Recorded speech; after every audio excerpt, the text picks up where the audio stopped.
SNDPയുടെ ശക്തി കേന്ദ്രങ്ങളിൽ കടന്നുകയറി കരുത്തു തെളിയിക്കാൻ CPM നീക്കം. വെള്ളാപ്പള്ളി നടേശന്റെ തട്ടകമായ ആലപ്പുഴയിൽ തന്നെ ആദ്യഘട്ട വിജയം കൈവരിക്കാൻ CPMന് കഴിഞ്ഞുവെന്നതിൽ രാഷ്ട്രീയ പ്രാധാന്യവും ഏറെയാണ്. കഴിഞ്ഞ ലോക്സഭാ തെരഞ്ഞെടുപ്പ് വേളയിൽ വ്യാപകമായി വോട്ടു ചോർന്നതിനെ തുടർന്നാണ് SNDP ശക്തി കേന്ദ്രങ്ങളിൽ സ്വാധീനമുറപ്പിക്കാനുള്ള നീക്കങ്ങൾ CPM കേന്ദ്രങ്ങൾ ആരംഭിച്ചത്. NDA സ്ഥാനാർത്ഥിയായി ശോഭാ സുരേന്ദ്രൻ മത്സരിച്ച ആലപ്പുഴയിൽ വൻതോതിലാണ് ഈഴവ വോട്ടുകൾ BJPക്ക് ലഭിച്ചത്.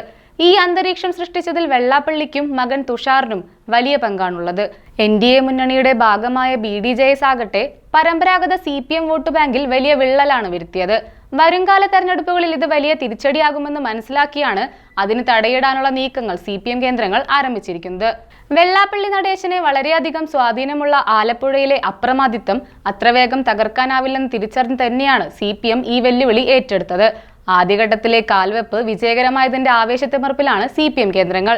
മുഹമ്മ മേഖലയിൽ കഴിഞ്ഞ ദിവസം നടന്ന ശാഖാ ഭരണസമിതി തിരഞ്ഞെടുപ്പിൽ നിലവിലുള്ള ഭരണസമിതി പാനലിനെ അട്ടിമറിച്ച് CPM പാനലാണ് വിജയക്കൊടി പാറിച്ചത്. വെള്ളാപ്പള്ളി നടേശന്റെ തട്ടകമായ കണിച്ചുകുളങ്ങരയിലെ ചാരമംഗലം ശാഖയിൽ ഔദ്യോഗിക പാനലിനെ വെല്ലുവിളിച്ച് മറ്റൊരു സമാന്തര പാനലും രംഗത്ത് വന്നു.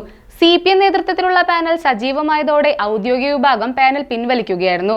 ഫലത്തിൽ വെള്ളാപ്പള്ളി നടേശന് കനത്ത തിരിച്ചടിയാണ് ഇതുവഴി ഉണ്ടായിരിക്കുന്നത്. CPM ലോക്കൽ കമ്മിറ്റി അംഗം G മുരളിയാണ് പുതിയ സെക്രട്ടറി. കൂടാതെ 2 CPM ബ്രാഞ്ച് സെക്രട്ടറിമാരും തെരഞ്ഞെടുക്കപ്പെട്ടിട്ടുണ്ട്. ഔദ്യോഗിക പാനലിൽ വൈസ് പ്രസിഡന്റ് സ്ഥാനത്തേക്ക് ഉൾപ്പെടുത്തിയ റാവു CPM നിയന്ത്രണത്തിലുള്ള പാനലിനോട് ഒപ്പം ചേർന്നിട്ടുണ്ട്. ഇപ്പോൾ CPM പാനലിൽ സജീവമായ റാവു CPM പ്രവർത്തകൻ തന്നെയാണ്. വൈകാതെ അദ്ദേഹം പ്രസിഡന്റ് ആകുമെന്ന് തന്നെയാണ് സൂചനകൾ. ഇടക്കാലത്ത് വെള്ളാപ്പള്ളിക്കൊപ്പം നിലയുറപ്പിച്ച റാവു ഇപ്പോൾ വീണ്ടും CPM പക്ഷത്തേക്ക് തന്നെ തിരിച്ചെത്തിയിരിക്കുകയാണ്. തങ്ങൾക്കൊപ്പം നിന്ന് മറുപക്ഷത്തേക്ക് ചേക്കേറിയ റാവുവിനെതിരെ കർശന നടപടികൾ വേണമെന്ന ആവശ്യത്തിൽ ഉറച്ചു നിൽക്കുകയാണ് ആലപ്പുഴയിലെ SNDP യോഗ പ്രവർത്തകർ. അതേസമയം വെള്ളാപ്പള്ളി നടേശന്റെ നിയന്ത്രണത്തിൽ നിന്നും SNDPയെ മോചിപ്പിക്കാനുള്ള നീക്കങ്ങളൊന്നും CPM ഔദ്യോഗികമായി നടത്തുന്നില്ല എന്നാണ് CPM കേന്ദ്രങ്ങൾ നൽകുന്ന വിശദീകരണം. സാമുദായിക മതസംഘടനയുടെ നേതൃത്വം പിടിച്ചെടുക്കുകയെന്നത് തങ്ങളുടെ അജണ്ടകളല്ലെന്നും അവർ പ്രതികരിക്കുന്നുണ്ട്. പ്രത്യക്ഷത്തിൽ ഈ വിധത്തിലുള്ള അഭിപ്രായ പ്രകടനങ്ങളാണ് CPM കേന്ദ്രങ്ങൾ നടത്തുന്നതെങ്കിലും പരോക്ഷമായി വെള്ളാപ്പള്ളി വിഭാഗത്തെ പ്രതിരോധത്തിലാഴ്ത്താനുള്ള എല്ലാവിധ പ്രവർത്തനങ്ങളും CPM നടത്തുന്നുണ്ട്.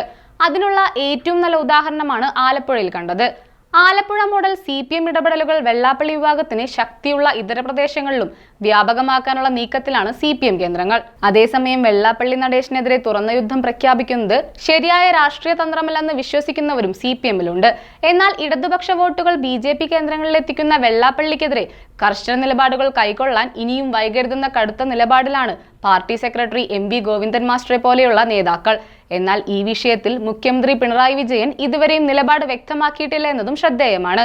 അതേസമയം വെള്ളാപ്പള്ളിയോട് അനുഭാവപൂർവ്വ സമീപനങ്ങൾ വേണ്ടെന്ന നിലപാടാണ് ഇപ്പോൾ പിണറായി സർക്കാരിനുള്ളതെന്നതും ഇതോടൊപ്പം ചേർത്ത് കാണേണ്ടതാണ്. മൈക്രോ ഫിനാൻസ് കേസിൽ SNDP നേതൃത്വം കുരുക്കിലായിട്ടും തുഷാർ വെള്ളാപ്പള്ളിയെ 2ാം പ്രതിയായി കേസിൽ ഉൾപ്പെടുത്തിയിട്ടും സർക്കാർ വെള്ളാപ്പള്ളിക്ക് അനുകൂലമായൊരു നടപടിയും കൈക്കൊണ്ടിട്ടേയില്ല. എന്നാൽ മുൻകാലങ്ങളിൽ ഇതായിരുന്നില്ലല്ലോ സ്ഥിതി. LDF ഭരണത്തിൽ CPMനൊപ്പം, UDF ഭരണത്തിൽ കോൺഗ്രസിനൊപ്പം എന്ന മട്ടിലുള്ള വിലപേശൽ രാഷ്ട്രീയം ഇനി വിലപ്പോകില്ലെന്ന് ചുരുക്കം.